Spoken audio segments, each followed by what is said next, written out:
At the airport, a love story. Sort of. She reached the airport an hour early. She tried reading the book in her Kindle, but she could not concentrate. So she heads back to the coffee shop and ordered her favorite salted caramel frap. She waited for her drink in the far end of the cafe, as close to the exit as possible, so that when her flight is cold, she'd be able to go smoothly. As she waited, a tall, lean guy in a brown suede jacket and a plain black shirt, wearing eyeglasses, approached her and asked if he could sit. Frankly, she did not want to be bothered, but there seems to be no other place, so she nodded without looking back at him. She opened up her Kindle and tried to read again. She figured it was better than sharing this awkward silence with a random stranger. She could not help but notice that the guy has been staring at her since he sat down. Annoyed, she said, "Can I help you with something?"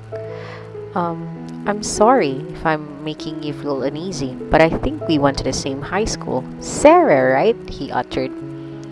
Yeah, she answered, as she slowly tucked in her Kindle back into her bag. And you are? I'm Brent.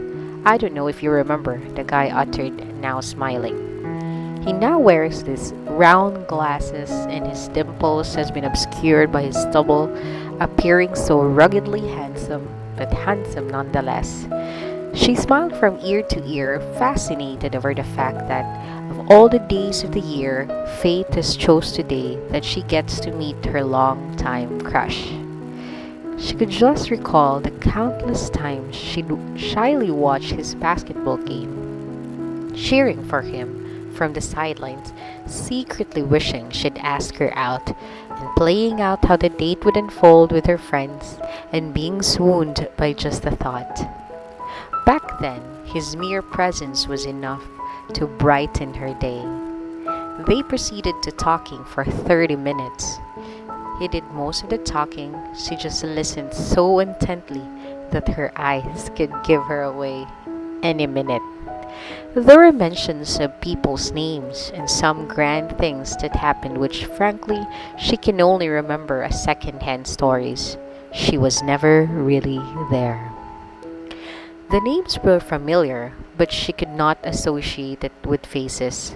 She proceeded to nod and smile to all the things he said. She barely touched her frap when the intercom announced the boarding of her flight, so she bid him goodbye.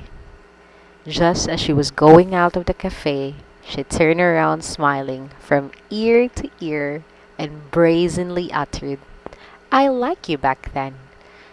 She declared it to the world, deliberately and trustingly, what her 15-year-old self would not even dare whisper. She walked to her gate with her back straight and still holding on that smile in her face. She is confident and content that it did not matter whether those feelings were reciprocated or not.